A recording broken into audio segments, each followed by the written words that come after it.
ښه راغلاست درته وایي. مننه چې دلته له موږ سره سپیس کې یاستئ. ښه راغلاست.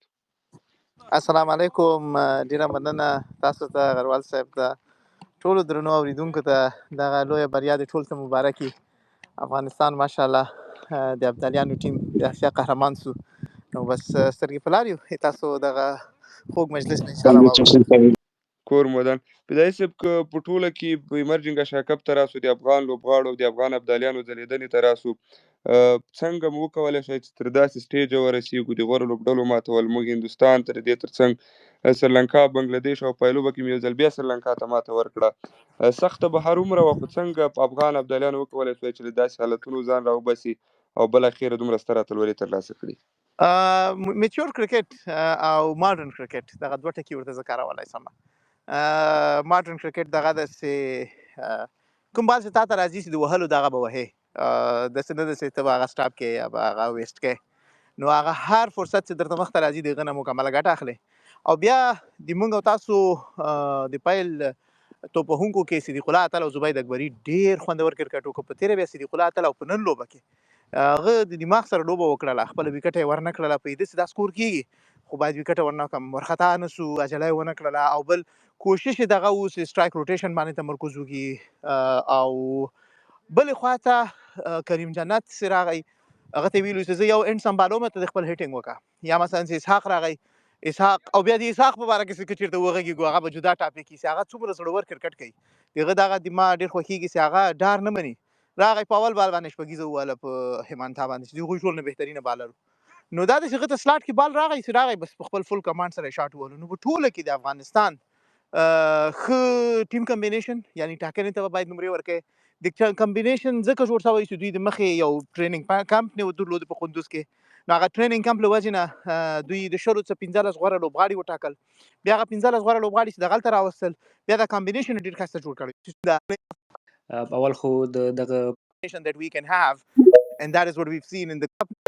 او ورسره د دماغ سره کرکټ دغه لنډه کې ویلی شو چې موږ د کرکټ داسې یو دغه اوسې وښودل چې واقعا افغانستان د اسیا په کچه باندې د نړۍ کچه باندې یو پیاوړی ټیم ده.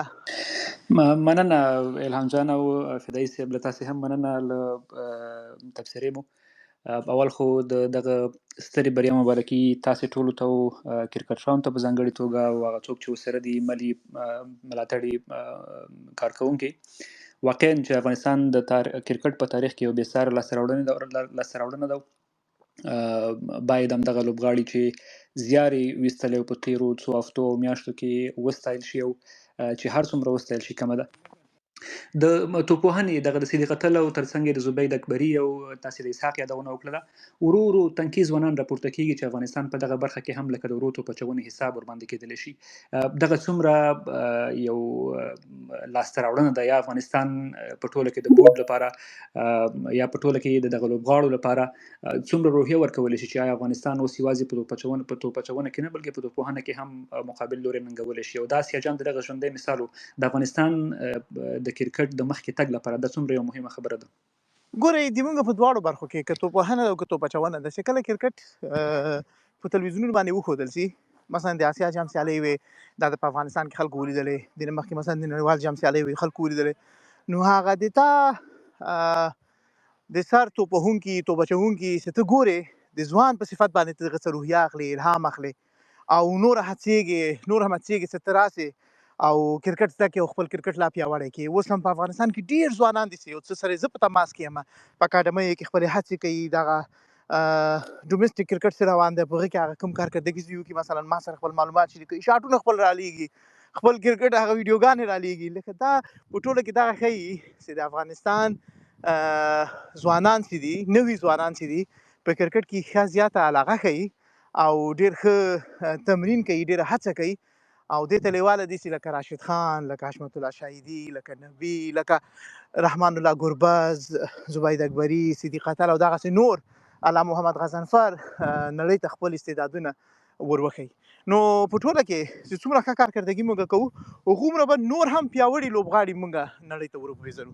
داسې اوس موږ د اسیا د ایمرجنګ ټیم قهرمانان شولو، اتل شولو، نو ته تصور کولی شې چې راتلونکې دفعه به چې کله دغه ټورنمنټ په لار اچول کېږي افغانستان به ځانګړي توقعات وي. دې ځل دغه توقعات د افغانستان څه نه وو، نو داسې توقعات دي د هغې سره برابر به بیا لوبغاړي هم رامخکې کېږي او انشاءالله ښه کرکټ به کوي. مننه تاسې راسه اوسئ بیرته درته راځم. الهام جان داود راسره دی، یو ځل بیا یادونه کوم لاندې راسره بونیریر صاحب راسره دی، که مخکې راشي او نور ملګري هم دي که چېرې مایک ریکویسټ کې کولی شو فرصت ورته ورکړو د خبرو ورکولو. که پوښتنه لري یا نظر لري هر کله دې مخکې راشي. داود جانه سلامونه احترامات غروال صاحب تاسې ته، احسان الله او فدایي صاحب ته، ټولو اورېدونکو ته خدای دې وکړي چې ټول روغ جوړ یئ. دویم سر کې مبارک ټول ولس ته یوه ډېره ستره بریا وه. تاریخ مو جوړ کړ، د آسیا قهرمانان سولو ایمرجینګ. دا وړه خبره نه ده، په سیمي فاینل کې د هند غوندې لوبډله ماتول چې دا بیخي یو بل تاریخ جوړو افغانستان جوړ که. زه زیات خوشحاله یم، لوبه مې تر اخره پورې وکتله. ډېر ښه کرکټ وسو، ډېر ښه پیل وسو. د مونږ پیل د مونږ دواړه اټیک بالرانو ډېر ښه پیل وکړو. غضنفر ډېر ښه سپیل وکړو، میچ ویننګ سپیل و، او ورسره بلال سمي. وکټ اسانه نه وله. زه اول کله چې پارتنرشپ ولګېد خدای شته زه وډار شوم، مالې که سکور په 1340 واوښتو نو ټف ټایم به سریلانکا راکړي، ځکه هغوی سره هم سپینران ښه ول. خو ټارګېټ دومره نه و او د مونږ پلیرانو میچورټي ښکاره کړه. دا یو ډېر پوزیټیو ساین د افغانستان د کرکټ دپاره. داسې یو ورځ تر بلې د مونږ پلیرز ډېر زیات میچور کېږي. ډېره میچورټي ښکاره کړه. صدیق اتل تر اینډه پورې لاړه. ورسره کوم بیټینګ کوم میچور بیټینګ چې کریم جنت وکړو، دا په دې دلالت کوي چې کریم جنت نن سبا یو سینیر پلیر ده. څومره T20 کرکټ چې ده کړی، دا یو د افغانستان لپاره یو ډېر ښه آلراونډرانو نه شمارل کېږي. نن سبا کې خپله میچورټي وښودله، په مشکل وخت کې په داسې مشکل پیچ باندې ښه رنز وکړل، او سره صدیق اتل زبردست. زه ډېر زیات خوشحاله یم. افغانستان آینده فیوچر ډېر روښانه ده. زه خو خدای سته یو څه وخت په وطن کې یم، خو دلته کوم ټیلنټ چې زه غروال صاحب وینم آوټسټینډینګ ده. یعنی لوکل پلیرز چې دلته ته ووینې ته حیران پاتې شې چې دا کوم رنګې ینګ ټیلنټ او ځوان ټیلنټ را روان ده. مخکې له دې چې نور مېلمنو ته ورشم، یادونه دې وکړه په کابل کې څه حال دی؟ بریا څوک لمانځي؟ څه مو تر غوږو کېږي او سترګو کېږي که نه؟ غروال صاحب بد حال و، کله چې وګاټه غرض غروز خو ډېر زیات و. زه خو پټ وم کوټه کې. ډېر خلک ډېر خوشحاله دي، او خدای شته کوم مینوال چې ما ولیدل، یعنی په هغه اندازه مینوال، یعنی خلکو سپورټ ایمرجنګ ټیم ته و لکه کوم سپورټ به چې پخوا ملي ټیم ته و، هغومره به د انتظار شیبې به یې ورته شمارلې باندې. میچ کله ده او کله شروع کېږي او څنګه به یې وګورو، خلک به ورته لیواله ول میچ ته. ډېره زیاته د ولس مینه د کرکټ سره ده، کومه مینه چې په دې تېر اخرو کې ده، او کوم رنګه چې دا خلک لمانځي دا بریا، نو دا یو ډېره پازیټیو روحیه لوبغاړو ته ورکوي. بشم د افغان کرکټ بورډ رئیس ښاغلي میرویس اشرف ته. اشرف صاحب ستړی مه او مبارک مو شه دغه ستره بریا تاسې ته په ځانګړې توګه او د ادارې کارکوونکو ته، ځکه د دغه لوبغاړو سره له دې سیالیو وړاندې هغه تمریناتي کمپونه او دغه هر څه په لار اچول، اخیر د دې پایله شو چې نن افغان لوبډلې دغه اتلولي وګټله. له تاسې اورو. بسم الله الرحمن الرحیم. ډیره زیاته مننه غروال صاحب، او ماشاءالله چې څومره ګډونوال ویلم ټول تخنیکي دي یا په کرکټ باندې داسې ښه پوهېږي، داسې ژور پوهېږي. ماشاءالله ټولو ته سلامونه او درنښت. ټولو هیوادوالو ته د دغې سترې بریا د دې سترې اتلولۍ مبارکي وایم. لکه څنګه چې تا مخکې ویلو چې موږ انتظار ویسته چې دغه اتلولۍ وګټو. تقریبا دا شپږم ځل دپاره ده که اووم ځل دپاره دغه ایمرجنګ آسیایي جام سیالۍ ترسره کېږي چې الحمدلله د خپلو اتلانو په مټه افغانستان اتلولي وګټله. یو ځل بیا هیوادوالو ته مبارکي وایم. زه خو خپله ډېر زیات خوشحاله یم، ډېر زیات ویاړم په څو مسایلو کې. یعنې دې ته خوشبینه یم چې ماشاءالله ښه ځوانان لرو، ښه بااستعداده ځوانان لرو چې د ملي لوبډلې د ابدالیانو یا په 19 کلنو کې یا داخل د افغانستان کې یو ډیر ستر د کرکټ راتلونکی وینم الحمدلله چې ډیره روښانه ده، آینده یې روښانه ده. بیلګې تاسو په دې ایمرجنګ آسیایي جام کې ولیدلې. نو انشاءالله لا زیاتې لاسته راوړنې اتلولۍ به لري. د یو مسؤل په صفت باندې به موږ ورته سهولتونه برابرو، موږ به ورته کمپونه برابرو، موږ به ورته د هیوادونو سره سهولتونه په دې معنی چې سفرونه برابرو قوي هیوادونو سره. که چیرې تاسو په تیرو 3 کلونو کې وګورئ، موږ 80% 15% مسابقې یا سیالۍ ټولې له قوي هیوادونو سره کړي دي. په ملي سطح باندې ښیم د ملي ټیم په حساب باندې تاسو ته دغه وضاحت درکوم.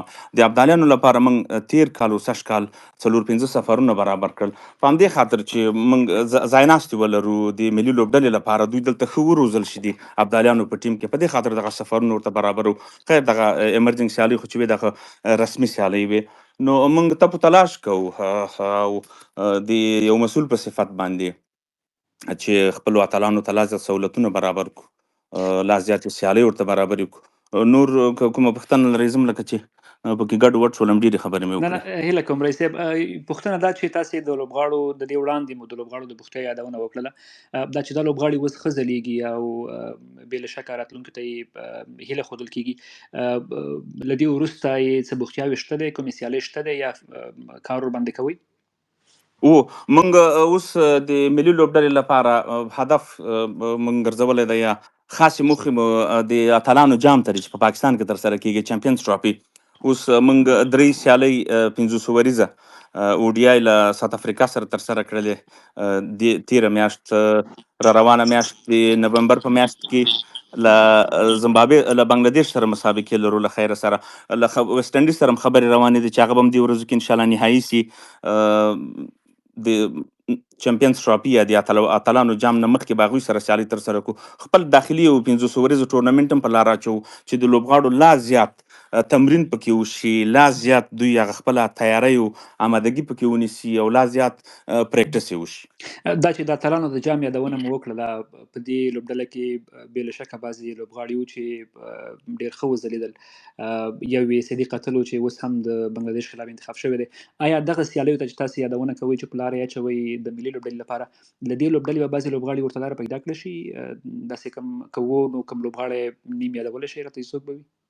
تاسو که چیرې وګورئ دغه 19 کسیزه سکواډ یا لوبلړ چې موږ اعلان کړی دی، دا په دې معنی چې موږ هم په دې تپو تلاش کې یو. ابراهیم زوبل دی، هغه دغه ریهاب یا دغه د تداوي د پښې چې اوښتې یا هغه عملیات یې چې وکړو، هغه په هغه د ریهاب په مرکز کې دی.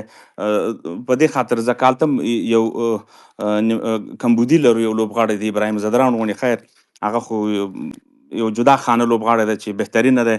کوشش کوو چې هغه ځای هم ډکو. میډل آرډر کې لږ څه داسې بعضې اوقات لوبغاړي لرو چې هغه آوټ اف فورم وي، هغه منګول یې په اصطلاح نه ښه کېږي چې د یعنې داسې ردم کې نه وي، هغه خصوصا فورم کې نه وي. نو په همدې خاطر باندې 19 کسیزه لوبډله دغه نوملړ موږ اعلان کړی دی. دې کې یو څو لوبغاړو ته چانسز ورکړي کپتانان یا کوچز په مشوره سره، چې وکولی شو چې داسې ښه انتخاب ولرو او ښه لوبغاړي پکې پیدا کړو چې له خیره سره ولې نه. دې کې د اتل هم راتللی شي، دې کې هر لوبغاړی راتلی شي چې کوچ یې وغواړي، کپتان یې وغواړي، سلیکشن کمیټه یې وغواړي چې څوک بهترین نه وي، څوک ښه فورم کې د چا ټیم ته ضرورت دي، هغه که هر څوک وي، هغه که هر نوم وي، که وړوکی که غټ وي، هغه د 15 کسیز سکواډ برخه کیدی شي. د سیالۍ وراخوا رئیس صاحب، دغه اتلولي د اسیایي شورا په ناستو کې یا په بودیجه ویشلو کې یا په راتلونکو کلونو کې په پلانونو کې د افغانستان موقف قوي کولی شي، ځکه اوس افغانستان د اسیا په سطح باندې اتل دی، اتلولي وګټله. دغه یې د کرکټ وراخوا په نور اداري کارونو کې موقف کې څه بدلون راوستلی شي؟ ښه پوینټ ته مې اشاره وکړله. داسې ګینټه مخکې د آسیایي شورا یعنې د قوي هیوادونو د دایمي غړو هیوادونو د رئیسانو نه د تلیفون په زنګ باندې مبارکي ترلاسه کړله چې مبارکي یې وویله، او په یو حساب باندې داسې حیرانه غوندې وو. هغوی دا تصور نه کوو چې افغانستان به داسې یو ستر جام، د داسې یو ستر ټورنمنټ اتلولي ګټي، داسې تصور یې هم نه کاوه. خو مبارکي یې وویله د یو سیال هیواد په صفت، د یو سیال د یو دایمي غړي هیواد په صفت باندې. ولې نه؟ که چیرې وګورې په آسیایي شورا کې که وګورو یا په آی سی سی کې نړیواله شورا کې وګورو، د ټیم کارکردګۍ یا د ټیم پرفارمنس خصوصا په په نړیوال جامونو کې لکه 500 ورځې نړیوال جام د آی سی سی یا 500 ورځې نړیوال جام، 19 کلنو جام، داسې د آسیایي جام عموما د ملي ټیم د ملي لوبډلو لپاره چې یو دغه ایمرجنګ جام دا بیا دوی چې کله د پیسو تقسیمات کلنۍ کوي یا نو دغه پرفارمنسونو ته ډیر زیات کتل کیږي، دې پرفارمنسونو ته د ټیم پرفارمنس ته ډیر زیات کتل کیږي. په هغه حساب باندې دوی سره په اصطلاح برخورد کیږي، ښه برخورد کیږي، که بودیجه ورته زیاتوي، که بعضې نورو شیانو کې. ولې نه؟ د موږ د ادارې لحاظ هم د هیواد په صفت باندې هم دغه د موږ موقف هم قوي کوي او دغه یو ستر کریډټ ته چې افغانستان ته د لوبغاړو له وجې نه راځي، دغه یو غټ ویاړ افتخار دی. هلته هم موږ بیا په اصطلاح باندې خبر هم کوی شو، غږېدلی هم شو، ځکه چې د موږ ځوان اتلانو اتلولي ګټلې ده. زه یوه پوښتنه بله کوم رئیس صاحب، له هغې وروسته خپلو همکارانو احسان الله الهام او امینه جانې ته موقع ورکوم که دوی کومه پوښتنه لري. فدایي صاحب پوښتنې ډېرې وکړه ځکه د چې نورې هر ځل یې تاسو ګیلي چې تاسو سپیس ته نه راځئ. اول ځل دی چې سپیس کې زه خبرې کوم، نه په خدای دې وکړي چې سم غږېدلي. په دې مو چېرته پرېږدو دا مننه بیا انکور آباد. یو پوښتنه وروستۍ دا کومه چې دغه اتلولي ګټل کوم اسانه خبره نه وه. د لوبغاړو د افغان کرکټ په تاریخ کې دغه یو نوی پړاو وي، لکه یو نوی تاریخ یې جوړ کړ. دغه لوبغاړو ته کوم ځانګړی پروګرام یا جایزه یا شی په نظر کې نیول شوي دي که نه؟ دوی به انشاءالله دوی به چې کابل ته راشي انشاءالله دوی به ښه استقبال هم وکړو او نقدي جایزې به هم ورته ورکړو. دلته به اعلانوو ځکه چې سبا بیا بل جنجالي هغه ته پروګرام لرو، ترتیب لرو. سیو صاحب تللی دی هملته، د بورډ غړی عبیدالله صدرخیل صاحب هم تللی دی، نصیب خان زدران هم تللی دی، په عمان کې دي. هغوی هم هلته ورته نقدي انعامات اعلان کړي دي او له خیره سره چې وطن ته راغله دلته به نور هم ونازوو، نور به هم تشویق کړو، ځکه چې داسې وړوکې اتلولي نه ده ګټلې، ستر اتلولي یې ګټلې ده، ستر جام یې ګټلی دی. افغانستان ته سترې خوښۍ وربښلي دي او ستر ویاړ یې وربښلی دی اتلانو. همداسې ده. په همدې سپیس کې شاید باید مینوال وي چې په کابل میشت وي او غواړي راشي د خپلو اتلانو هرکلی وکړي په کابل هوایي ډګر کې. د بیرته راتګ نیټه معلومه ده تر اوسه؟ په 29 تاریخ باندې د اکتوبر به انشاءالله دوی کابل ته سهار راورسیږي له خیره سره، په 28 باندې دوبۍ ته راځي، دوبۍ بیا په 29 باندې مخ په کابل راځي. مننه رئیس صاحب. الهام جان او امینه جانې که تاسې کومه پوښتنه لرئ مهرباني وکړئ. مننه اشرف صاحب، بیا هم ښه راغلاست درته وایي. په ټوله کې اشرف صاحب که راته ووایاست د ځوانو لوبغاړو ځلېدنې ته او ښې کارکردګۍ ته یې څومره خوښ یاست؟ که راشو په الله محمد غضنفر، زبید اکبري او صدیق اتل ځینې هغه کلیدي لوبغاړي وو چې ډېر ښه وځلېدل، په کم وخت کې ډېر ښه کرکټ داسې د غټو لوبډلو په وړاندې ښه کرکټ ترسره کړ. تاسې څومره ورته خوښ یاست او راتلونکي کې په کوم ځای کې وینئ چې داسې ځلېږي؟ ډېره زیاته مننه. که چیرې وګورئ تېرو 3 کلونو کې، تېرو 2 کلونو کې تر ټولو زیات په اصطلاح باندې چې چانسونه یا فرصتونه موږ ورکړي دي هغه مو ځوانو لوبغاړو ته ورکړي دي. د موږ ملي لوبډله که وګورئ تقریبا 90% ځوانه ده، ټول نوي لوبغاړي دي، ټول نوي استعدادونه دي چې دا د کرکټ بورډ د ادارې دغه یو غوښتنه وه د سلیکشن کمیټې نه، د کپتانانو نه، خصوصا د کپتانانو هم په دې باندې زیات توجه و چې لوبغاړي نوي ځوان لوبغاړي رامخته کړو، ځوان انرژي او کوم چې په داخلي کرکټ کې ځلیږي. ډېر زیات خوشحاله یم الحمدلله. ثمره او نتیجه یې هم ډېره ښه ده. تاسو د علامه محمد نوم یاد کړه، تاسو د صدیق اتل نوم یاد کړه، تاسو په ملي لوبډله کې ننګیال وګورئ، تاسو همداسې ابراهیم او فضل دا ټول راواخلو په یو حساب باندې نوي دي ماشاءالله. ستر استعدادونه لري د موږ افغان لوبغاړي، که هغه په داخلي کرکټ کې دي، که په 19 کلنو کې دي، که اوس تاسو په ابدالیانو کې ګورئ، که چې وګورئ چې په ملي سطح باندې په ملي ټیم کې دوی څومره ښه ځلیږي. د یو مسؤل په صفت باندې، د ادارې د یو خادم په صفت باندې ځوانو لوبغاړو ته ډېر زیات خوشحاله یم، ځوان انرژي او با استعدادو لوبغاړو ته زیات خوشحاله کیږو. او موږ چې څومره په اصطلاح باندې تجربه به ورته ووایو، موږ چې څومره ازمایښتونه کړي دي، نوي لوبغاړي ټیم ته ورکړي دي، ملي لوبډلې ته، همغومره ښه ځلېدلي دي، همغومره ویاړ او افتخار یې راوړی دی. همغومره د ټیم په ګټه تمام شوي دي چې په ګټه کې مهم رول درلودلی دی. ډېر زیات خوشحاله یم او ډېر زیات خوشبینه یم انشاءالله، ځکه چې ما مخکې هم ویلي دي موږ 90% د لوبډله دغه تېرو 3 کلونو کې موږ دغه لوبډله ځوانه کړې ده. که چیرې تاسو وګورئ غیر له نبي ټول لوبغاړي ماشاءالله ځوانان دي. له داخلي کرکټ نه هم لوبغاړي راخلو، له 19 کلونو نه هم راخلو، آزمایو، تجربه کوو یې. ایچ پی سي مرکز کې ورته روزنه ورکوو چې هلته لا زیات ښه شي. د ملي لوبډلې کیمپونو ته انتخابوو، ورته ورکوو یې چې هلته لا زیات دوی خپلو لوبغاړو سره تکړه شي. او ماشاءالله د موږ ملي لوبغاړي که راشد دی، که حشمت دی، که نبي دی، که نور د موږ لوبغاړي دي، ابراهیم او ګربز، دوی څومره ښه شفقت کوي په خپلو ځوانو لوبغاړو باندې چې په کمپ کې ورسره یې یا په شپږیزه ټورنمنټ کې یا همداسې نورو کې ډېر څه ورته ښیي. دوی راتګ یا دوی ډېر په باندې مهربان په خپلو جونیور لوبغاړو باندې په پویلین کې ورسره خبرې کوي، نوي څه ورته ښیي. دغه موږ لپاره په اصطلاح باندې دا یو مثبت پوینټ دی موږ لپاره د افغانستان کرکټ لپاره. کور مودان اشرف صاحب، ښاغلي امینه خان عزیز، تاسو پوښتنه لرئ او له ګډونوال نه که څوک پوښتنه لري یا کمنټ کې پرېږدئ. ډېر زیات بخښه، زه یو بله انټرویو هم لرم چې وخت یې پوره دی.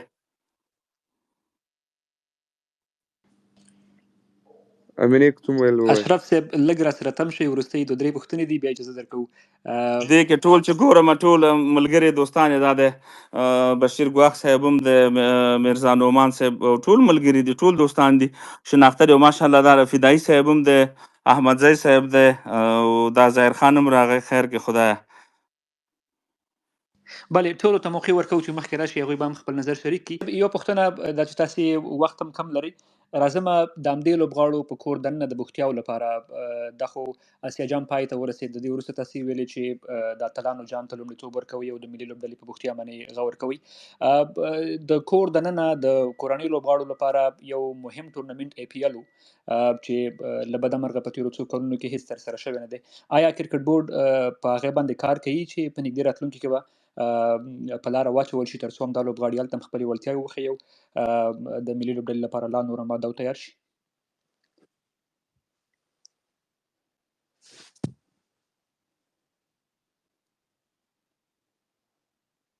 ښه، ښاغلی میرویس اشرف، لکه چې ته لرې زموږ سره نشته دی. کوري آباد، مننه هم چې زموږ پوښتنو ته یې ځواب ووایه. که چېرې لاندې وي او تخنیکي ستونزې له وجې کته شوې وي، زه به مایک بیا هم ور ولېږم چې راشي پورته و نور ګډونوال که کومې پوښتنې لري هغه به هم ورځنې وکړي. بنوري صاحب راځم تاسې ته. ستاسې د سیاسي خپرونو، د ادبي خپرونو او همیشه مو له تاسې په هغې کې ولیدلي دي، خوند مو ورځنې اخیستی دی. ښه به وي چې نن د کرکټ په اړه واورو، لوبه مو وکتله؟ سلامونه و په خیر ولې نه لوبه وکتله او ډېر خوشحاله وو او ډېر مبارکۍ ټول افغان وطن ته، افغان ولس ته په نړۍ کې ډېر لوی جشن دی او ډېر لوی ورځ ده. نو ومې کتله. مننه چې دا مو تعقیب کړې ده او کتلې مو، دا څه مو خوښ شو، څه پکې ښه و، څه شاید بد هم بعضې برخې به پکې وي. نظر مو څه د لوبې په اړه باندې؟ یره غرواله دا د ښه او بد تپوس خو زه که مه کوه، زه خو په ټکنیکل کرکټ باندې څه چې ورته وایي مهارت نه تخنیکي نه، د مینوال په حیث باندې خامخا خپل یو نظر. نه زه وایم، زه جواب درکوم. احمد او داود چې دلته دي کوم دا دواړه لکه مثال یا دلته نور ملګري ناست دي، هغه په ټکنیکلي په کرکټ پوهېږي. دی کین ایکسپلین بیټر دن می، یعنې د ما نه زیات ښه انداز کې ویلی شي. زه خو به حیثیت د یو سکول د وخت یو لوبغاړي یا بیا د یو کرکټ د مینوال په توګه څه مې خوښ شو څه مې نه شو خوښ، هغه به درته وایم. خامیان یې څه دي، ښه کېدی څنګه شي، دا داود او دا احمد او دا نور چې زمونږ کوم مشران یا پوه ملګري دي یا د کرکټ پروفیشنلز دي، دی به راته وایي. زه تاسو د لږ یو منټ نیم زیات اخلم، یو دوه ټوکې کوم. اول د خوشحالو په ورځ باید موږ ته اجازه وي چې موږ ټوکې وکړو. په موږ اکثره پابندۍ وي چې تاسو به اکثره اودس کې اودس به مو کړی وي، هسې نیغ به ځای ټوکې ټقالې به نه کوئ. نو یو ټوکه خو دا ده چې دا زمونږ لیک چې کله کوو که نه مونږ لیک، نو په دې کې دا دغه چې دی دا کله کله سټایر، یعنی د ټوکو یا د طنز په انداز کې د خوشحالۍ اظهار ته چا سره د مینې اظهار کوي، نو هغه یو شی وکړي. نو هغه ورځ چې په د هندوستان مات که، نو زه ډېر زیات امپرس کړم کریم جنت او دغه فټنس. نو هغه ما په ټوکو کې داسې د هغه د عمر انډایرکټ یعنی بالواسطه ستاینه د هغه د فټنس وکړله. هغه داسې وه چې یاري دا خو د بلیک اینډ وایټ د ټي وي د زمانې نه زه دی په کرکټ کې ګورم. نو لازمه ده چې ټوکه کوم ځکه چې بلیک اینډ وایټ ټي وي زمانه کې افغانستان کې کرکټ لوبډله داسې پروفیشنل نه وه او دی د هغې وخت هم نه دی، نه ماشوم هلک دی. او بیا مې دا وویل چې اوس د خیرت هلکانو په لوبډله کې هم لوبېږي او د په هغه ډېر ښه بیټینګ کړی و. نو ډاوټ چې د بیټینګ دا هغه ورځ چې و هغه غټ رول پلی کړ په سیمی فاینل ګټلو کې. نو هغه یو تصویر مې پوسټ کړ، بیا ملګرو ما ته غوسې کړې وې چې یاره ته د کریم پورې دې داسې ما ورته خدای رسول ته وګورئ ظالمانو، زه انډایرکټلی غیر بلا واسطه یا په بله لاره باندې د هغه د فټنس ستاینه کوم چې د دې کې اوس ډېره کم عمره ماشومان هم دي، هغه هم دی. نو یو خو دا ټوکه وه. بله دا وه چې افغانان داسې ده چې په دنیا کې دا خبره شاید حقیقي وي، دا یو دغه په توګه به کېږي، مبالغې په توګه، خو وایي چې چاته خپل بدل نه پرېږدي. نو دا شاید صحیح ځکه وي چې دلته موږ سره په دې واشنگټن ډي سي کې موږ د کوم ځای کې زه کار کوم نو په دې کې بیلې بیلې څانګې دي، د اردو او د افغانستان او د پاکستان او بیا ډیوا او بیا دا او بیا دا.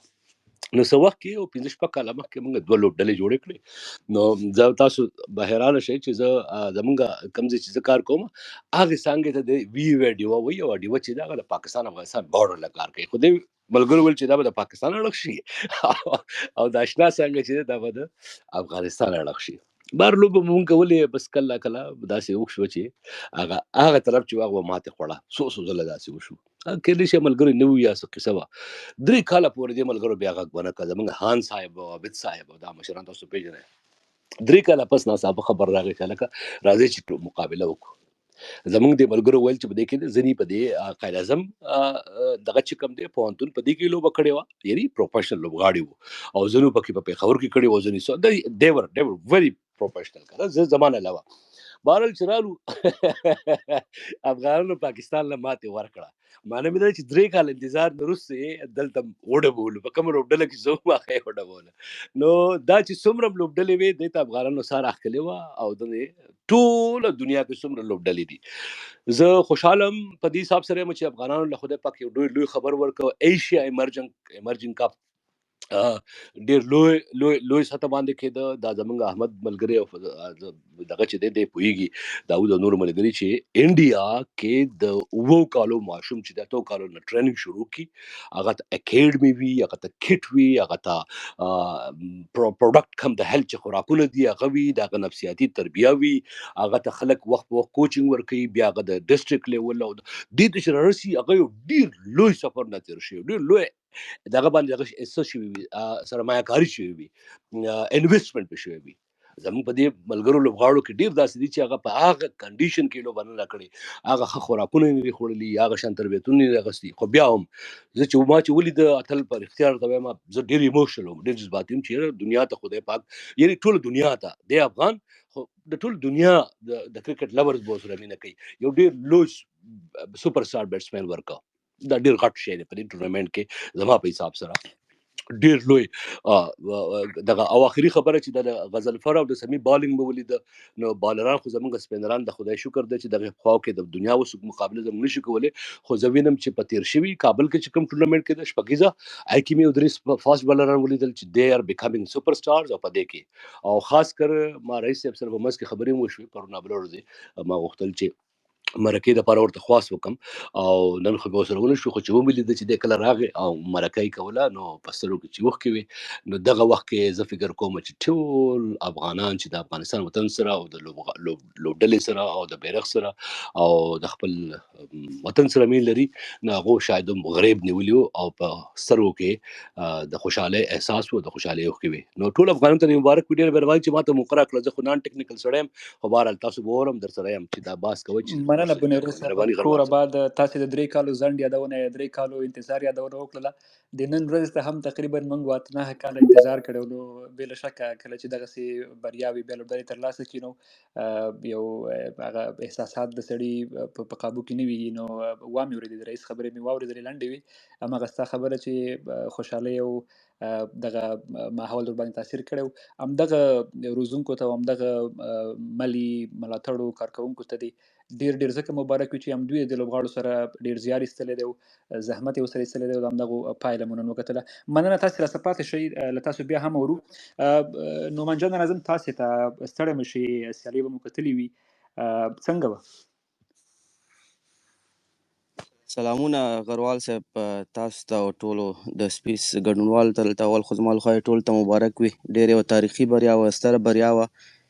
ولاد دا خو مونږ تاسو ټول ولید د ځوانان چې ځلیږي دا دغه چا خبره چې وایي مونږ من غوښې اخلو، ځکه دا دلته څو نقطې دي. اول خو تر ټولو مهمه نقطه دا ده چې دا ښیي چې زمونږ د کرکټ د ټالنت فلو چې دا هغه مسلسله روانه ده او مونږ یعنې په څو لوبغاړو باندې تکیه نه یو. دا فرضاً د استعدادونه چې د همداسې تولیدېږي لګیا دي، دا یو ډېر ښه خبره ده زمونږ کرکټ ته، زمونږ آیندې ته. دلته یو بل مهم پوینټ چې دلته ملګرو مو ورته اشاره وکړه، فدایي صاحب او بنیري صاحب دې ورته اشاره وکړه، هغه دا ده چې دوی یو ډېر میچور کرکټ وکړ. یعنې که مونږ په دې ټورنمنټ کې د صدیق اتل مونږ یادونه ډېره وکړه، ډېر ښه وځلېدو. هغه په دې ټورنمنټ کې تقریبا د 150 پلس سټرایک ریټ باندې د لوبه وکړه، خو نن چې د حالات تقاضا وه هماغه صدیق اتل نن په رنه بال باندې د لوبه کړې ده. نو دا دوی میچورټي ښیي، دوی د حالاتو سره اډجسټمنټ ښیي او دا خپله دا د اشاره ده چې یعنې دوی انټرنیشنل کرکټ ته آماده دي. بل داسې مونږ داسې نور ځوانان هم ولیدل چې په دې ټورنمنټ کې دوی خپل هغه هنر وښود. غضنفر ورځ په ورځ خپل استعداد نړیوالو ته ښیي چې یعنې ورو ورو هغه همداسې په دې د نړیوال کرکټ په هغه لیډر کې لږ لږ جګیږي لګیا ده او دا ډېر یو ښه خبر ده د افغانستان کرکټ ته، چې ځکه مونږ ګورو یو څه وخت کېږي چې له بده مرغه مجیب زدران هغه د انجلي له کبله هغه په ټیم کې نه دی، نو هغه مونږ د اقل داسې لوبغاړي لرو چې هغه د مجیب زدران په شان هغه د هغه ځای ډکوی شي او همداسې لکه په نړیوال کرکټ کې د افغانستان د استعداد نمایندګي کولی شي. نو دا یو ډېره ښه خبره ده زمونږ د کرکټ لپاره. همدارنګه زبید اکبري یو داسې ټیلنټ چې هغه په شپږیزه کې ټولو ته یې خپل استعداد ښودلی، خو دا ځل دې ته موقع مساعده شوه چې هغه خپل ټیلنټ نړیوالو ته وښیي. او دا د داسې ټورنمنټو یو بله غټه ګټه دا ده چې دا داسې کسانو ته دوی انټرنیشنل ایکسپوژر ورکوي. هلته سکاوټس دي، هلته دا فرانچایزز دي، هغوی دا شیان ګوري، هغوی دا پلیران تعقیبوي، هغوی پوهېږي چې دغه کسان چې دي دا د کومو فرانچایزو د هغوی په سیټ اپ کې شاملېدی شي. نو دا به هم د دې نه وروسته مونږ به دې شاهدان یو چې دې ټیم څخه ډېر غړي چې دي هغه په نړیوال لیګونو کې او په دې نورو کې ظاهر هم شي. او یو بل شی چې دلته هغه ډېر مهم و هغه دا دی چې که تاسو سوشل میډیا تعقیب کړی، زمونږ سینیر ټیم لوبغاړو لکه راشد او د هغوی ډله چې هلته د بنګلادیش سیریز ته ټریننګ ته تللي دي، هغوی هم دا میچ څارلو، هغوی ټول د دوی تر شا ولاړ دي او د دوی سپورټ یې کوي، چې دا ډېر یو غټ کانفیډنس ورکوي دې ځوانو لوبغاړو ته. نو عموما دا خو یعنې واقعا یوه ستره تاریخي بریا وه او نور تخنیکي نکتې ډېر ملګرو شیر کړې او نور به مایک تاسو ته سپارم انشاءالله. بس بیا هم تاسو ټول ته مبارک وي. نو همدلته په سپیکر کې را سره د فرید حبیبي په نوم هم زموږ یو افغان هیوادوال شتون را سره لري. هغه هم کوم نظر د مبارکي پیغام یا څه لري کولی شي شریک کړي. فرید حبیبي: السلام علیکم ورحمت الله وبرکاته. زه د زړه د کومې ټولو افغانانو ته د ده ستر بریا مبارکي وایم.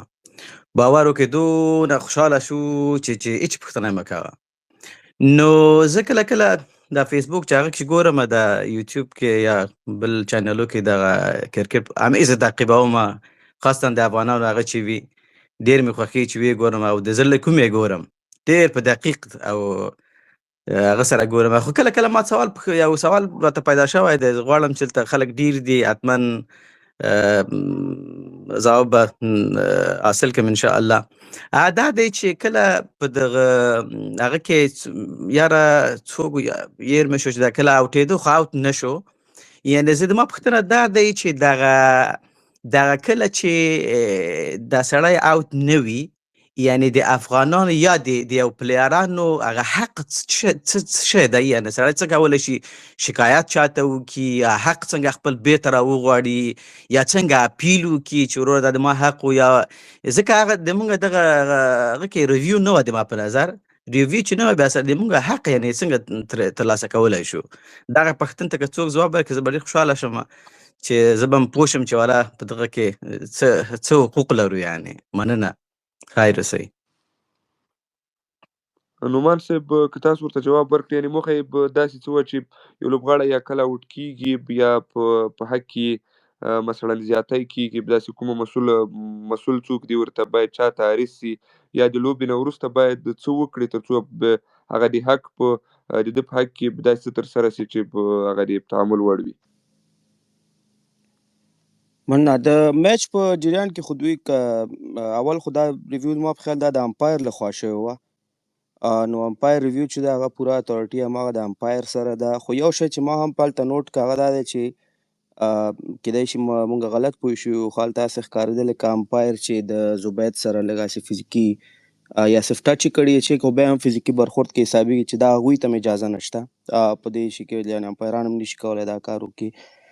خو معمولا دا شیان چې بیا کېږي بیا ټیم منیجمنټ چې د هغه میچ ریفري ته دا شی راجع کوي او میچ ریفري به دا موضوع تعقیبوي. بیا هغه نه وروسته زما په خیال چې ټیم ته ډیمیرټ پوینټ سیټ شی ورکول کېږي. خو دقیقا زه معلومات نه لرم، خو دا مهمه نقطه دا ده چې دا باید افغانستان کرکټ بورډ دغه شی ورسره تعقیب کړی وای، ځکه دا داسې ښکارېده اول خو هغه آوټ نه ښکارېده او بله خبره داسې وه چې د امپایر برخورد چې هغه د زبید سره او بل غیر د دې نه چې هغه آوټ ورکړل شو، هغه نه مخکې یو رن آوټ چې هغه رن آوټ هم هغې کې هم کنټروورسي وه، هغه نه یو بل وایډ هم چې دی همدغسې ورکړ. نو داسې ښکارېده چې امپایرانو په هغه لوبه کې یعنې صحیح امپایري ونه کړه. خو دا د هر لوبې نه وروسته به دوی پرفارمنس انالیسس کېږي د امپایرانو، حتما دا نقطه به هلته ویل شوې وي ورته. بخښنه غواړم دغسې چې یو یو څو دوه ټکي اضافه نقطې مهرباني وکړئ داود جان، مهرباني غروال صاحب. مهرباني وکړئ تاسې خپل نظر شریک. بخښنه غواړم په داسې کوم ډیسیژن چې د هغه امپایر د خوا نه وسو د فرید ور سوال دا و چې بیا بورډ کوم اکشن په دې اخلي که نه. اول په کرکټ کې چې کله ډي آر ایس سیسټم نه وي، امپایر دا حق نه لري چې ډیسیژن ترډ امپایر ته ولېږي. دا د زبید اکبري سره شدید یو ډېر زیات ظلم وسو چې زه خپله هم حیران پاتې وم او تاسې به هم په دې باندې حیران پاتې وئ چې دا څه وسول. خو دا د امپایرانو یو غټه غلطي وله. اول خو امپایر دومره میچور نه و چې ده د ما په نظر دومره زیات میچونه ده وای کیدای شي د نه وي کړي او بیا په دومره های لیول باندې. او بله دلته زه ملامتیا ما په ای سی سی باندې هم حتی واچوله چې لایف میچز دي او بیا د دومره غټ لیول باندې او بیا امپایرینګ په دارنګې سیستم باندې کول نه دي پکار. ځکه که په دې وخت کې افغانستان ټیم کولیپس سوی وای او موږ 200 پورې راز نه وای کړي او دا میچ موږ به خدای نخواسته بایللی وای، نو دا به ټول د یو ډیسیژن له لارې نه و، د امپایر د وجې نه. بله نومن جان، اصلا په کرکټ کې دا مسلې ډېرې راځي، لوبسار نه بعضې وخت کې سهوه کېږي، خو په مینوالو تاثیر او اثر هله ډېر کوي چې د داسې لوبډلې مخالف وشي چې هغه ته یې ملاتړ کوي. مثلا د افغان مینوالو هغه برخورد او عکس العمل ډېر شدید و په دغه سیالۍ وروسته. داسې ده چې لوبسار هم لکه زموږ تاسې غوندې یو انسان دی او بعضې نیم وخت کې یو غلطي نیمه کوي، خو دغه غلطیانې چې بیا تکراري شي، لکه هغه د رن آوټ خبره یادونه شوه، بعضې وایډونه په اخر اوور کې چې هغه هم ورنه کړل شو، دلته بیا سړی د یو سسپیشن راپورته کېږي او یو سسپیشس نظر یو قسم سړي ته وراوړي. نو په دغه سیالۍ کې څو پرېکړې وې چې هغه د افغانستان په تاوان وشولې. زه داسې څوک نشي ویلی چې کېدای شي دا امپایر د قصده کړې وي، هغه والله اعلم، هغه باندې موږ علم نه لرو. خو د لوبډلې مسؤلین لکه څنګه چې داود جان یادونه وکړله، د هغوی دا حق دی چې هغه څه دی په لوبغالي کې په هغه وخت کې وکړه، که څه هم لږ جدي و، وخت یې واخیسته، خو دغسې په کار وه، ځکه که دغسې ونه شي کېدای شي امپایر دا خبره بیخي لایټ اخیستې وي او داسې نور څه هم کړی وي چې د افغانستان یا د افغان لوبډلې په خلاف وي. بیا بعد له لوبې دوی داسې کوي چې یو قانوني شکایت کوي. شکایت د هغه ټولنې ته کېږي چې دغه لوبې په لار اچولي. په دې ټورنمنټ کې ای سی سی یا د ایشین کرکټ کاونسل و، که لوبې د نړیوالې شورا وي به ای سی سی ته کېده، نو دوی یو افیشل کمپلینټ درج کوي. هغه کمپلینټ بیا اسیس کېږي او کله چې د هغې نتیجه راوځي، که چیرې لوبڅار مقصر شي د هغې په ریکارډ کې اضافه کېږي.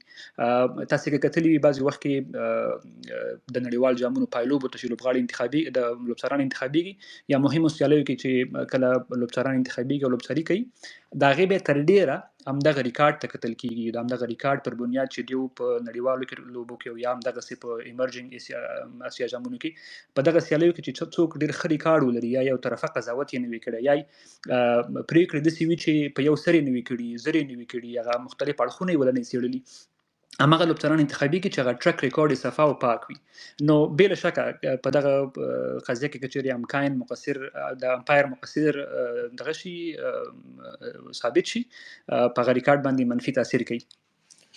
غروال صاحب ډېره مننه. غروال صاحب دلته یو باریکي وه او ستاسو معلومات ډېر جامع او ډېره مننه. خبر داسې چې دلته د هند ټیم دوی دغه د امپایر ډیسیژن ونه مانه که نه هغوی خپل یو پروټیسټ غوندې وکړ هغه پلیران یې ودرېدل په خپل ځي باندې د هند کپتان چې تلک ورما همالته ولاړ و او دوی د امپایر ډیسیژن په یو رقم باندې چیلنج که حال لا چې امپایر ناٹ آوټ ورکړی و هغه ډیسیژن نو امپایر داسې غیر مستقیم مجبور کړ چې امپایر به یې لاړ و هغه سکویر لیګ امپایر سره مشوره وکړه او دوی به یې دا ټرډ امپایر ته راجع کړه که نه نو دا یو رقم په هند ټیم باندې دوی باید یو رقم اکشن اخیستی وی میچ ریفري د هند په کپتان باندې هغه ګوره دا کار ونه شو د مینوال چې غوسه ول هغه په همدې باندې چې هغوی ویلې چې اواز دا نه چې امپایرینګ غلط وشو د هند په کپتان باندې کوم داسې اکشن وانه اخیستل شو ځکه هغوی د امپایر ډیسیژن چیلنج کړ او په ګراوند باندې ټایم یې ویسټ کړ د میچ ټایم ویسټ کول خپله یو داسې یو افینس ته نو ګډوډي وه پکې خو بیا هم دوی افیشل کمپلینټ کړی وي او خدای دوی کړي چې دوی دا موضوع همداسې تعقیبه کړي چې یو نتیجې ته راورسېږي او موږ دا نه وایو چې امپایر به قصدن دا کار کړي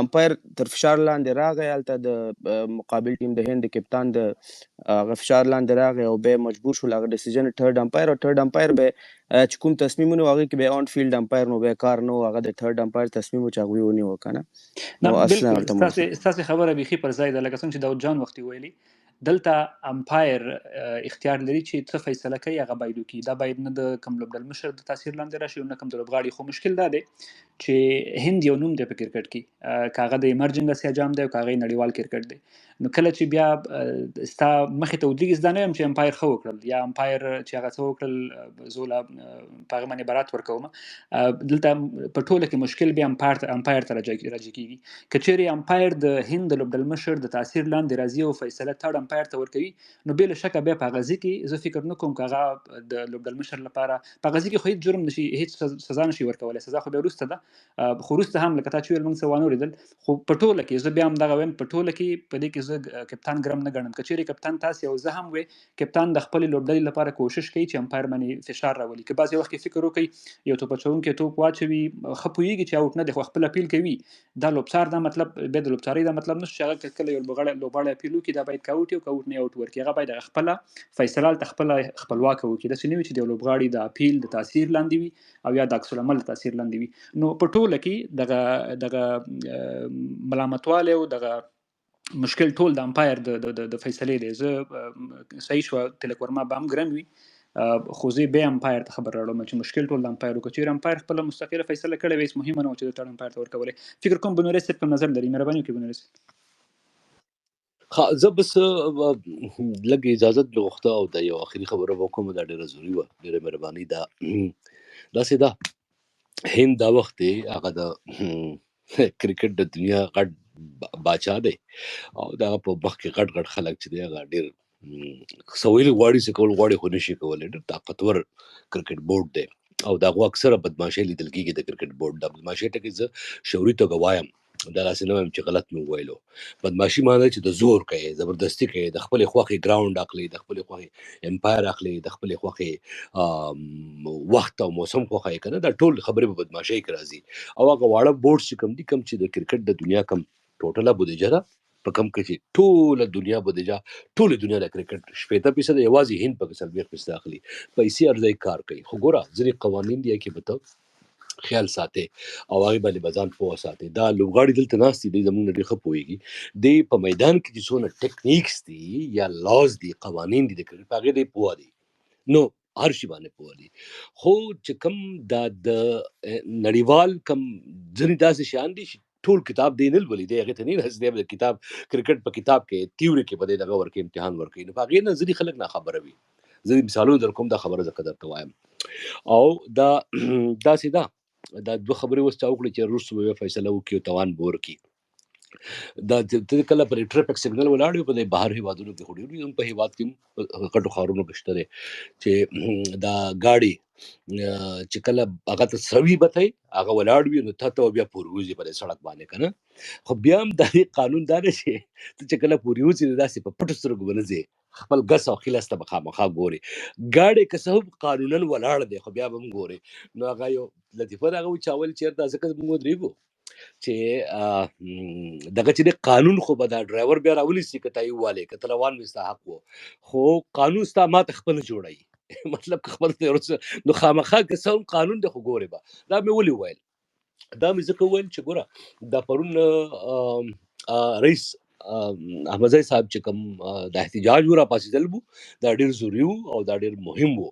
او دا ځکه ډېر پاسېدل وو د ځکه احتجاج کوو د ته ویل چې دا څه کوي سړی آوټ نه دی ځکه چې هغه په قانون بهر هم پوي دا دننه هم پوي دا او هغه پروټیسټ کوو احتجاج کوو یعنی دې کې ته ګریوان ته لاس نشي چولې خو په یو لیګل طریقه سره پروټیسټ کوي او دا غشان عین یو زمانه ير دي کې دې شي دغه ته یاد وي داود احمدزی ته یا بل ملګری ته دا اوس ریسنټلی تاسو ته ضرورت کې داسې واقع وشوه چې یو لوبغاړی دغه شان غلط واټ تھرډ امپایر غلط واټ اوټ واغسته هغه روان شلاړ او ایون باونډري لاین چې کله ته کراس کی دا قانون دی بیا تر راتل واپس بیا د پروټیسټ وکړه احتجاج وکړه کسې وکړه بیا ریویو کتله معلومه ده چې سړی وډ نو بیا فیصله پدې کړي چې اوټ نه دی خو د چونکې باونډري لاین کراس کړی دی بعد بیا نشي راتللې دا اوس نه تاسو چې تمام ولیدل په څورو کې یعنی دومره لوی پروټیسټ کیږي په کرکټ کې دا ضروری وي ته په هغه وخت باندې ودرېږي ځکه چې گیم د نه په زور ګټي پوج کلک زور یا بلوز د افغانستان نه ګټه اختیار ادا زدا سیم چې مکه دې شي د 22 کارما یو طرفه جانبدار کارما خدا جانبداري بيخي نه ده ته وي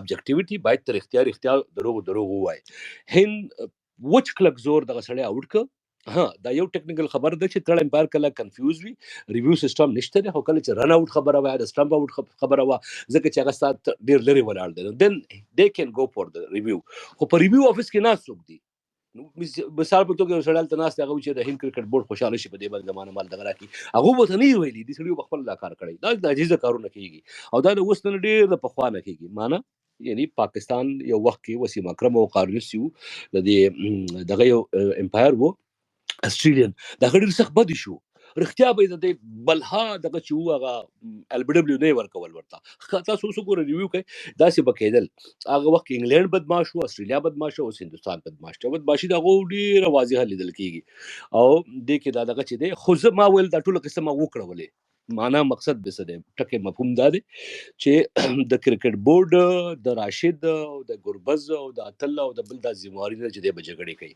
نو دې ریاکشن کولای شي غوسه کولای شي دا هیومن دا انسان نیچر دی په خشي باندې هر قسم ریاکشن کوي موږ هم کوو خو قوانین چې کله دي د بګوري اوس یو بل مثال کدر کما چې تاسو یاد دي چې افغانستان په تیر شوی ورلد کپ کې سیمی فائنل ته ځکه ونه وته چې زمونږه دننه په ډریسینګ روم کې ناس ټیکنیکل سټاف په قانون نو خبره زید دریادوم په دوه بالا باندې شپږ رنزه پاتې دي کوي وال په رن ریټ په حساب سره دغه ته بیا رسو ما کریکټ کوم واقع واغه د احمدزی صاحب چې دی وی چې په دوه بالو کې یو شپږ واغستل نو افغانستان نیکسټ راوند ته وزي او کوای نه غستل نو وزي در سره په سلورو بالو د خطا شوی وو الته بورډ ته برم نو دا زولې ویم دا دوه مثال مولې ورکړ دا مې ځکه ورکړل چې باید نو په دې هر کرکټ بورډ داسې کړی دی چې د نن په قوانینو باندې جخت پوسړې ناس یو دغه واز ذمہواری دا چې د شیم ته ګوري چې په کم ځای کې کما لوبډله چې دا هغه ټیکنیکلی هغه ته ناک اوټ کې دی شو په کرکټ کې ټیکنیکلی خلک په دې طریقه باندې خلک یو بل ناک اوټ کې دي ګادي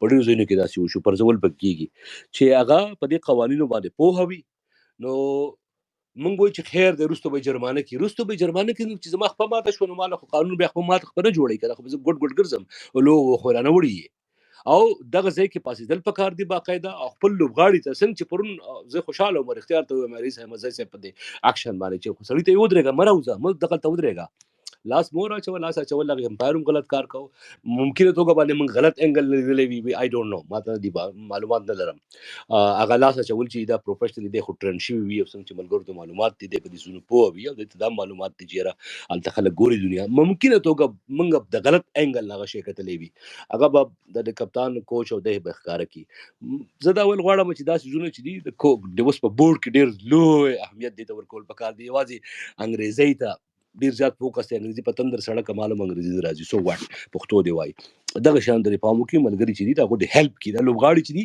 دا پی ایچ ډی سکولرز نه دي چې د موږ درس ته بل روچ تاسو به دامر لکوي دا بمر لکوي د سره ټیکنیکل هیلپینګ سټاف وي او اخري خبره تاسو کوم ما وخت ډیر واغسته دا وختي له هم ډیر کله باسو کا او فدای زه ول جواب ډیر خبر کا او چې دا کمپټیشن ډیر زیات شو په دغه کې نو دا زم فکر کوم خو زم چیرې په دې باندې کا دا د کرکټ په ملګری دي احمد زای سره نور ملګری په مونږ پوه کی چې دا ښکاری په شروع کې موږ جذباتيان شو مثال په توګه زه ګورم چې دا وخت اتل چې دی په 13 لوبو کې دا سټرایک ریټ اراوند 150 یو سل 50 خو شاده ایوریج د او یو نه زیات ته په 13 لوبو خبرو کوم یو کې الموست 100 دی لکه 95 باندې ناٹ اوټ وو او نورو کې ټولو کې 50 دی او ایکسلنٹ ټیکنیکلی ماده ښکاری لکه زه ډیر نه پوهیږم ماده ښکاری چې او څنګه چې وختي فدای ویل چې د تر به سٹارټ سره ډیر خواري کړی تربیت نه تر شوی دی خو تاسو ته معلومه ده چې د انټرنیشنل آی سی سی لاندې چې کوم غټ ټورنمنټس دي ګلوبل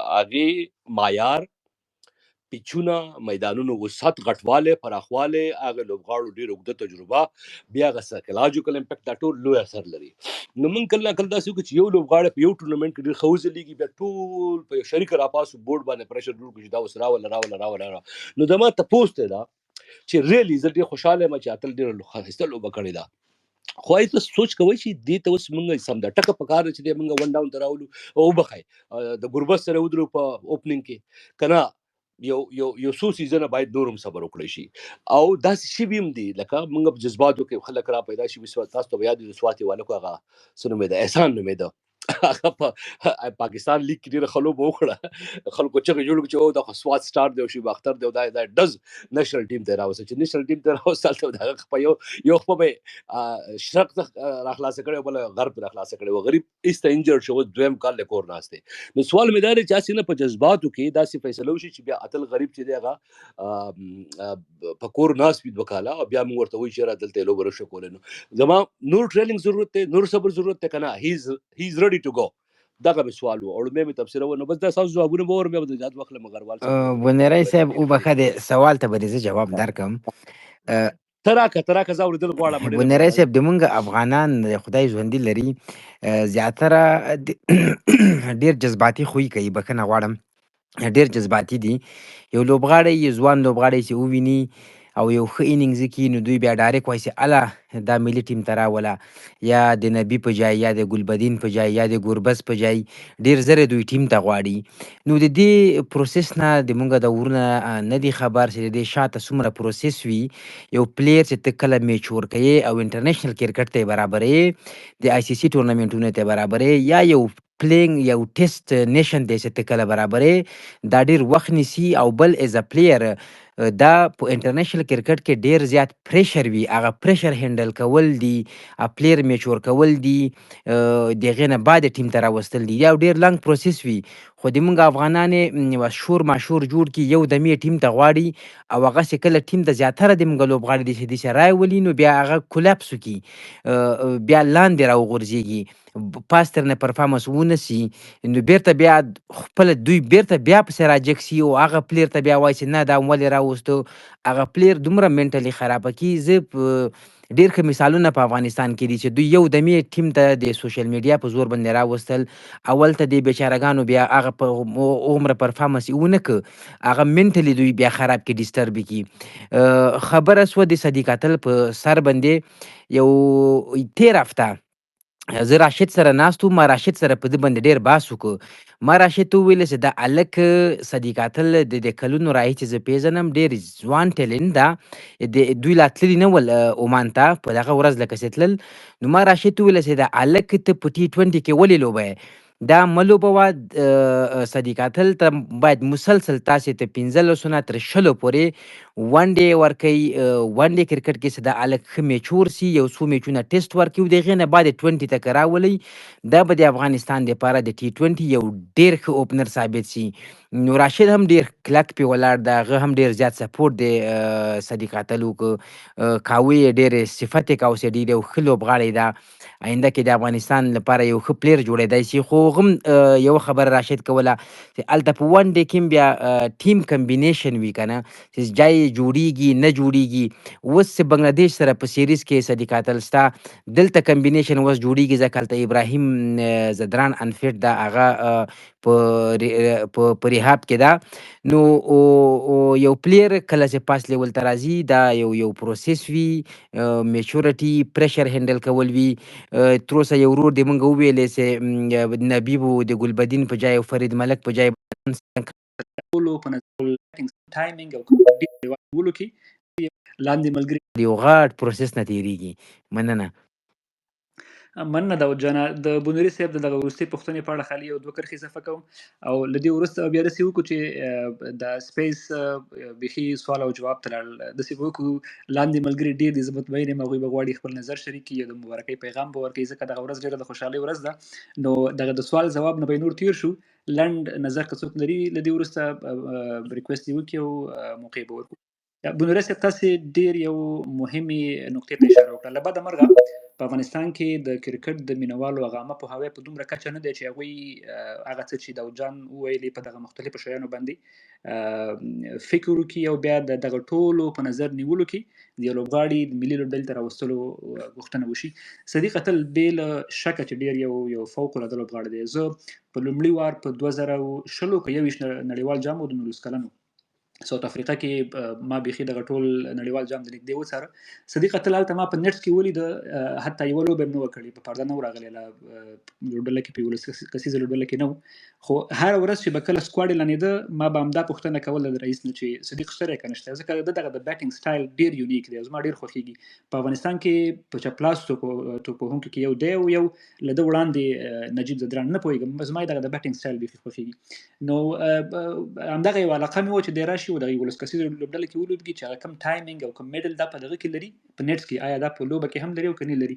خو هلته د لوبډلې کمبینیشن بې له شک هغه روزونکي و، هغوی دغه فیصله ښه کولی شو چې څوک وي او څوک نه وي.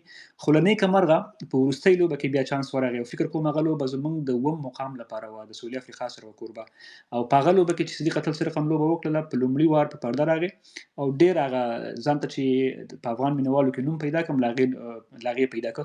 بیا ورو په کورني کرکټ کې ډېر ښه ځلېده، एकदम راوستل شو د پاکستان لوبډلې ته. پاکستان خلاف فکر کوم زموږ شل وريزې سیالۍ وي، که څه هم د پاکستان لوبډله هم دومره قوي نه وه. او دغه یو بل ډېره مهمه او اساسي نقطه ده چې کله ته یو لوبډله انتخابې او لوبغاړي انتخابې مقابل لوري ته به ګوري، د هغوی غښتلتیا ته به ګوري چې هغه څومره پیاوړی دی.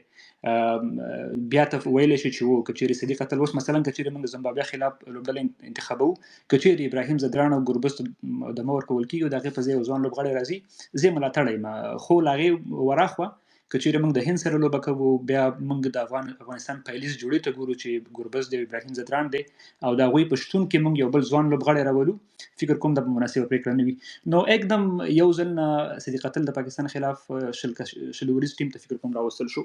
هماغه و چې هغه د ډومېسټک د کورني کرکټ د 19 کلن هغه د سویې فرق یې ډېر زیات دی، एकदम دومره یو های جمپ و چې بیخي دب کې خپل ځای پیدا نشو کړلی. فکر کوم په هغه سیالیو کې دومره ښه ونه ځلېد صدیق اتل. له هغه وروسته بیا بېرته ښکته شو، ډومېسټک کې لوبېده، اوس راغلی بېرته ایمرجنګ اسټیډیم ته. نو دا یو مکمل پروسه ده چې دې کې به ته هغه حریف ته به ګوري، کنډیشن ته به ګوري، د خپلې لوبډلې جوړښت ته به ګوري، د لوبغاړي تجربې ته به ګوري. د صدیق اتل لپاره چې زه اوس یو شي لپاره خوشحاله یم هغه دا ده چې له دې وروسته به ده ته د فرانچایز کرکټ دروازې ایله شي. اول ته به دا نوره تجربه هم ترلاسه کړي. د دې ترڅنګ په کور کې که چېرې د کور دننه که دا په لانګ فورمټ کې ولوبېږي، هماغه د داود جان خبره دغه ورته لا نوره ګټه او فایده کوي. نو زموږ له بده مرغه بعضې وخت کې زموږ په لوبډلو کې هغه د لوبډلو جوړښت تر ډېره د انلاین نظرونو او پوسټونو او د کمپاینونو نه انتخابېږي، او امید دی چې دغه ته یو ورځ د پای ټکی کېښودل شي او دغسې نه وي.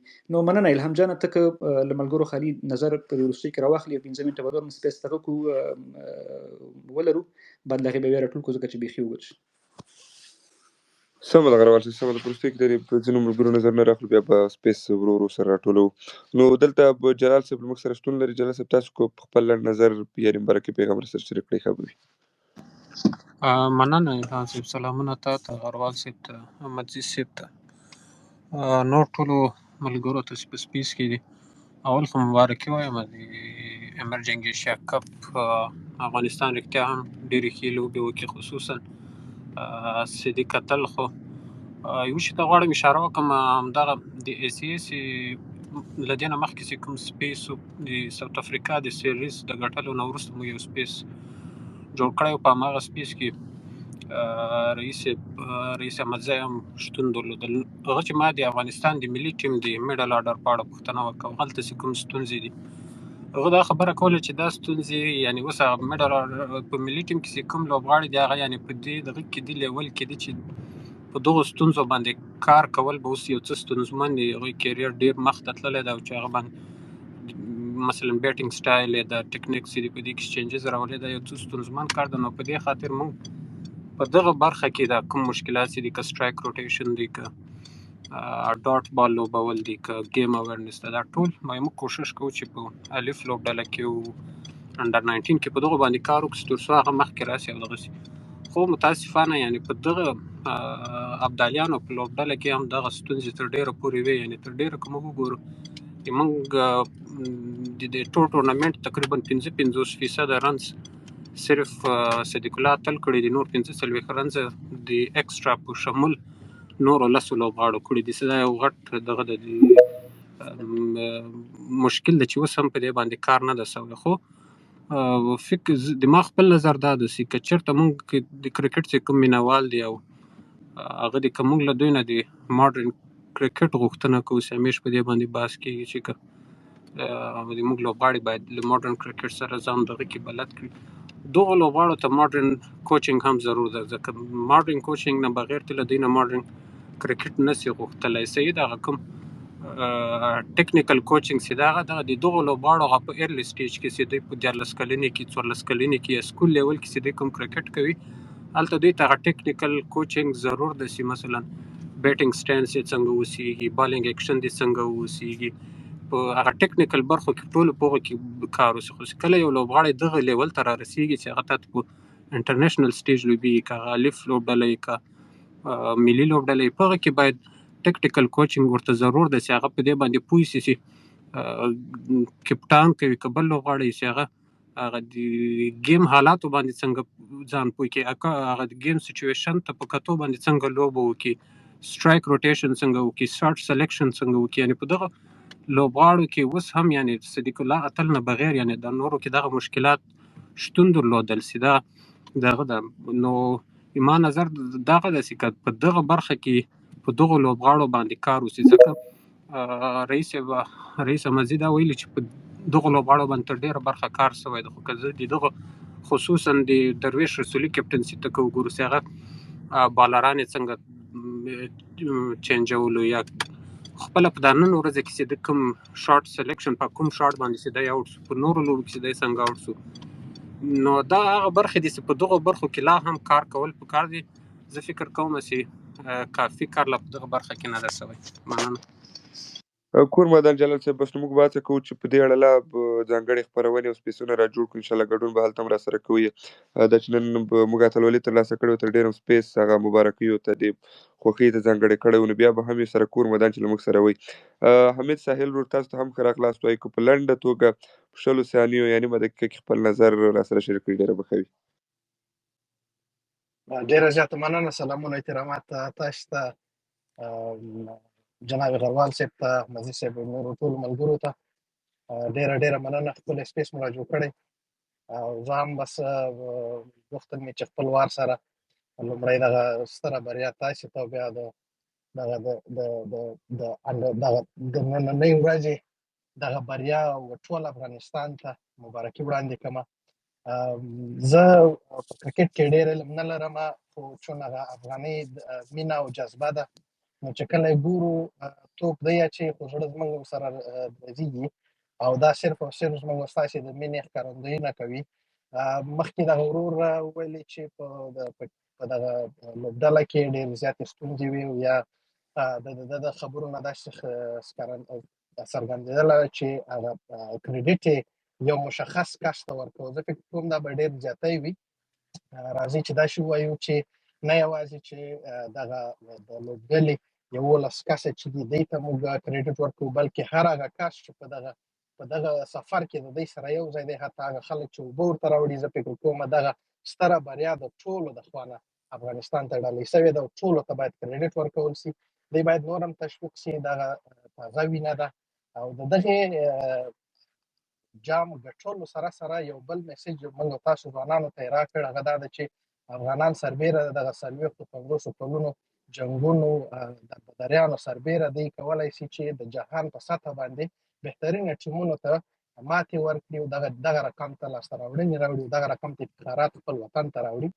او نه یوازې دغه د کرکټ په ډګر کې، موږ په هر ډګر کې افغانان ډېر د استعداده ډک لرو چې هغوی که چېرته په دغه وروستیو کې مهاجر سوي دي. د مثال په توګه موږ ډېر زیات ډاکټران لرو چې له افغانستان نه دلته اروپا ته راغلي، انګلستان ته راغلي او دلته یې هم هغه خپل د زده کړو څخه کار اخیستی او دلته یې هغه خپل ډاکټري او هغه کومه رشته کې چې دوی زده کړې کړي دي په هغو کې یې دلته خپل اکریډیټیشن بېرته واخیست. زه فکر کوم دا ډېر د افتخار ځای دی. یعنې زما خپله مسلک ساینس ده او ډاکټرانو سره مې ناسته پاسته دلته کار مې هم دغه ده. نو زه په دغه حساب کې دغه وروستیو کې ما دغه کتلي دي چې کوم افغانان چې په دغه وروستیو کې مهاجر سوي دي ډاکټران وو، د دې په ځای چې دوی لاړ شي په رستورانتو کې په نورو بزنسو کې د ځان مصروفه کړي، دوی هغه خپله رشته تعقیب کړله، 1 کال 2 کاله یې درس ورته ووایه او دغلته یې هغه خپل امتحانونه په ډېر کامیابۍ سره ترسره کړل او ویې کولی شو چې بیا هغه خپله رشتې ته دلته ادامه ورکړي، لکه څنګه چې هندیان یې کوي، لکه څنګه چې پاکستانیان کوي. نو راځئ چې هر هغه افغان ورور او خور په دغه وروستیو کې چې مهاجر سوي دي او خپل مسلک کې کافي معلومات لري مګر متاسفانه دلته لارښوونه نه لري، راځي چې موږ د هغوی لاس ونیسو، هغوی ته دغه د کامیابي لار ور وښیو. بیا هم ډېر دې مبارک وي. ډېره غټه لاسته راوړنه وه د ټول افغانستان دپاره او که چېرته دغه جذبه په هر افغان او په هر ځوان کې موږ ویښه راوساتو، په هر ډګر کې به انشاءالله دغه جامونه موږ خپل کوو او انشاءالله مننه. کور ودان سایل صاحب لاندې زموږ سره په اورېدونکو کې د ملي لوبډلې پخوانی لوبغاړی کریم صادق هم شتون لري. نو په انویټیشن ورته لیږلی که کولی شي کومه تخنیکي ستونزه یا چېرته مجلس کې نه وي راسره حاضر سي ډېره بښوي دی هم د همدې پاتلولۍ په پار یو نظر او لنډ پیغام شریک کړي. کریم صادق صاحب ښه راغلاست ورته مننه چې وخت مو راکړی دلته سپیس کې یاست راسره. نو له موږ سره واوسئ. غروال صاحب که تاسو کومه پوښتنه او نظر درلودی نو کولی شئ. زه خاص پوښتنه او نظر نشته دی. ما غوښتل کریم صادق واورو ځکه دوی څو ورځې وړاندې یو پوسټ کړی و د هند خلاف د 30 کلونو نه کم عمره چې کومه سیالي ترسره شوې په 2014 کال کې فکر کوم هلته موږ هند ته ماتې ورکړې وه. دا نه چې نن موږ هند په لومړي وار مات که. نو غوښتل مې د هغې خاطره ورځنې واورم چې په هغې راته لږ وغږېږي او که د مبارکۍ کوم لنډ پیغام لري. صادق صاحب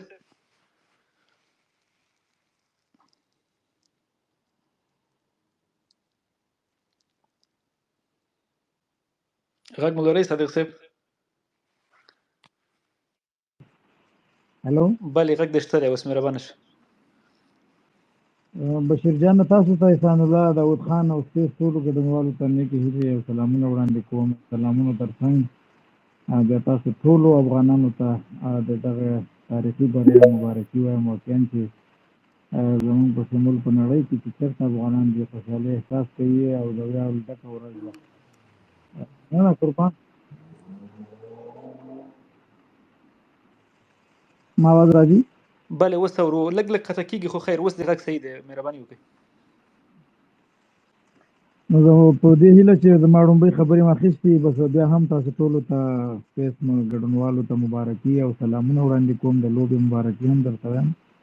واقعا ډېر د خوشحالۍ او د ویاړ ځای دی چې ماشاءالله زموږ د ملي لوبډلې تر څنګ اوس یو ځوانه لوبډله لاړه عمان کې د اسیا غورې او پرمختللي هېوادونو ته یې ماتې ورکړې او افغانستان ته یې ورسره خوشحالي وکړه.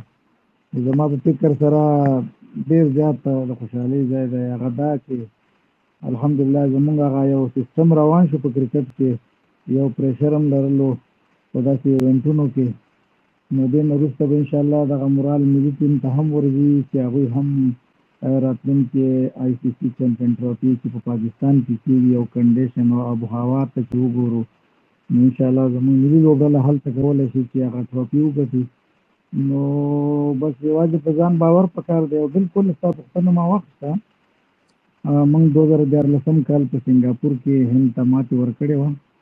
نو د هغه وخت د هند په لوبډله کې اوسنی بومرا او اکثر پټیل او رکیل راهول او همداسې د سوریا کمار پکې لوبډله کې برخې لرلې.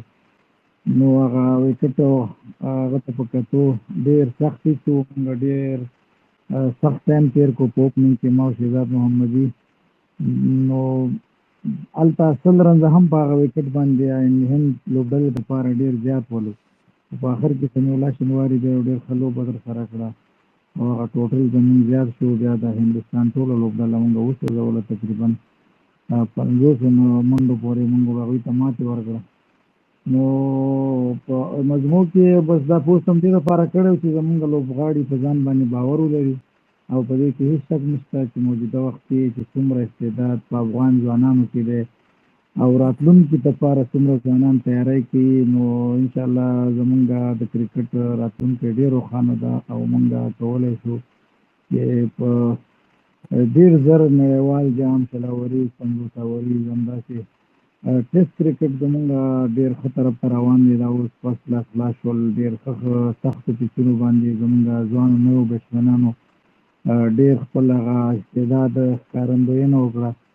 نو په مجموع کې انشاءالله بس کرکټ کې افغانستان ته ډېرې خوشحالۍ را روانې دي. مننه کریم صدیق صاحب، د دغه بریا مبارکي تاسو ته ځانګړې ځکه درکوو چې کچېرې لسیزې وړاندې دغه پل تاسې او ملګرو همسنګرو مو نه وی ایښی، شاید نن د دې ورځې شاید نه وی. نو له تاسې مننه، له ټولو هغه سینیور لوبغاړو او روزونکو مننه چې دغه کمکیو ځانونو سره یې خواري او زیار ایستلی دی تر څو نن موږ د دغې ورځې شاهدان یو چې د کرکټ په نړۍ کې تر ټولو غټ سیال هند او دغسې سریلانکا او بنګلادیش ماته وو په ټوله کې اسیا جام ګټو. مننه، کور مو آباد، خوشحاله شو ستاسې په خبرو باندې زموږ دغه سپیس خاتمه کیږي. نو له تاسې او له ټولو ګډونوالو مننه چې دغه سپیس په اوږدو کې راسره ملتیا وکړله. نږدې 2 ساعته ورسېده. نو داود جانه تاسې، نومان جانه تاسې او احسان جانه تاسې که کوم ویل لرئ په اخیره کې یا که له کریم صدیق کومه پوښتنه لرئ مهرباني وکړئ، بعد له هغې به سپیس راټول کړو. کورودان غروال صاحب داسې بنوي یا څوم چې لرل پوښتنو کې جواب شو، نه داسې په هغه تر ډېره اتلولي او د نننۍ بریا په پاره د خلکو خاطرې او نظر و. مننه له صادق صاحب نه، له ټولو ګډونوالو نه چې له موږ سره په سپیس کې وي. به تل هڅه کوي چې په داسې موضوعاتو د دې تر څنګ د کرکټ مبصرین او ځانګړي مسؤلین مېلمانه کړي. نو کور مو ودان چې له موږ سره پاتې سوی، موږ مو وزغملو، بیا به هم هڅه کوو چې له تاسو سره واوسو. مننه. په اخیره کې یوه یادونه چې ایس ای کوشش کوي تاسو ته د افغان کرکټ او نړیوال کرکټ وروستي معلومات در ورسوي. موږ سره همدلته په ټویټر، انسټاګرام، فیسبوک او یوټیوب هم ملتیا کولی شئ. نو ستاسې له ملاتړ مننه او امید ده چې په راتلونکي کې مو هم ملتیا او ملاتړ وکړئ. تر بیا ښې چارې.